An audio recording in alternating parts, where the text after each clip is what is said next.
घर असावे घरासारखे नकोत नुसत्या भिंती, तिथे असावा प्रेम जिव्हाळा नकोत नुसती नाती. लहानपणी शाळेत असताना घराविषयी लिहिलेल्या या कवितेच्या काही ओळी वाचल्यावर माझे माझ्या घराविषयी असलेले प्रेम अधिकच वाढले होते. तसे बघायला गेले तर घर हा सर्वांचाच अगदी जिव्हाळ्याचा आणि जवळचा विषय आहे. असे म्हणतात, आपल्या माणसांनी पाहुण्यारावळ्यांनी घर जेवढे भरलेले असेल तितके ते घर श्रीमंत असते, सुखाने भरलेले असते. अन्न, वस्त्र आणि निवारा याच तर 3 मूलभूत गरजा असतात. हे शाळेत आपण सर्वच शिकतो आणि ते मिळवण्यासाठी पुढे मोठे झाल्यावर सर्व संघर्ष चालू होतो. काहींच्या नशिबी आयुष्यभर एकाच घरात राहण्याचा योग असतो, तर काहींना एकाच आयुष्यात अनेक घरामध्ये राहण्याचा योग असतो. माझ्या जन्मापासून ते माझे लग्न होईपर्यंत एकाच घरात राहिलेली वाढलेली मी लग्न होताच क्षणी जणू काही विंचवाचे बिऱ्हाड पाठीवर असल्यासारखे जगू लागले. कधी कधी एकाच गावात, कधी महाराष्ट्राबाहेर, तर कधी भारताबाहेर देखील आमचा प्रवास चालू झाला आणि तो प्रवास अजूनही चालूच आहे.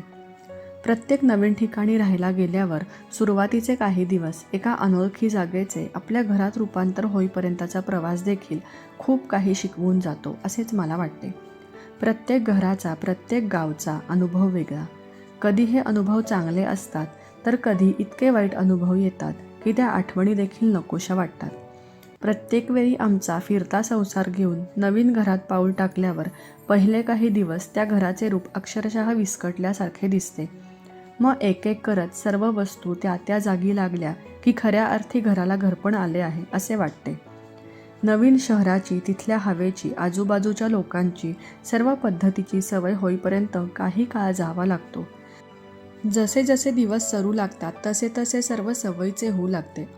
प्रत्येक घरामध्ये मग किमान एक तरी आवडीची, लाडकी जागा तयार होते. कधी दमलेली असताना त्या जागेवर बसून एखादे आवडीचे गाणे ऐकले की खूप उत्साही वाटू लागते. कधीतरी तिथे बसून पटकन पुस्तकाचे एक पान वाचावेसे वाटते. तर कधी हातात मस्त गरमागरम कॉफीचा मग घेऊन बाहेर पडणारा मुसळधार पाऊस बघत बसावासा वाटतो.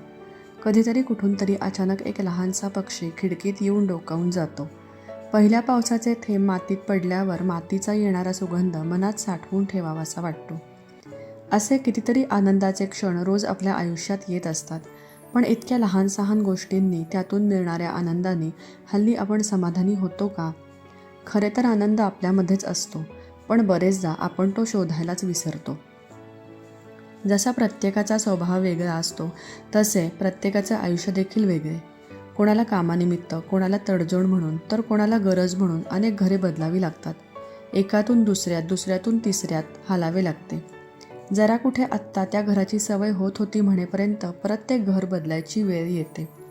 तेव्हा परत तोच उरला सुरलेला उत्साह जमवून, काहीसा उसना आणून परत सर्व तीच कामे करावी लागतात. आनंदाने, उत्साहाने लावलेले सामान गोळा करून एक दिवस परत एका वेगळ्या जागेत जावे लागते आणि त्या जागेला आपले घर म्हणावे लागते. तेव्हा येत असतीलच ना त्यांना देखील जुन्या घराच्या बऱ्याच आठवणी. आत्ता आहे त्यापेक्षा पहिलेच जास्ती छान होते असे पण सारखे मनात येत असेल. पण शेवटी भूतकाळात खूप न रमता वर्तमान स्वीकारून न थांबता चालत राहणे हेच तर खरे आनंदाचे गुपित असते. असे म्हणतात की बदल ही एकच अशी गोष्ट आहे की जी शाश्वत आहे. तो बदल स्वीकारून पुढे चालत राहणे हे त्यावेळी महत्त्वाचे असते. आपला सर्व संसार असा आवरून परत नवीन जागेवरती लावायचा, तसे करताना प्रत्येक वेळी मला लहानपणी केलेल्या पत्त्यांच्या बंगल्याची आठवण येते. चिकाटीने, जिद्दीने एक छान बंगला उभा करायचा. तो पूर्ण होत आहे असे वाटत असताना तो बंगला सोडून दुसऱ्या ठिकाणी परत शून्यापासून सुरुवात करत अजून एक नवीन बंगला बांधायला घ्यायचा. आता इतकी वर्ष झाली या बदलाचीच मला सवय झाली आहे असे वाटते. नाण्याला कशा 2 बाजू असतात तसेच याला देखील 2 बाजू असतात. अनेक वेगवेगळ्या ठिकाणी राहून अनेक नवीन नवीन जागा समजतात व असे जगत असताना अनेक नवीन सकारात्मक गोष्टी देखील तुमच्या आयुष्यात येतात. पण तरी दरवेळेस राहून राहून एकच प्रश्न माझ्या मनात येतो, शून्यापासून सुरुवात करणे खरेच सोपे असते का? तुम्हाला काय वाटते?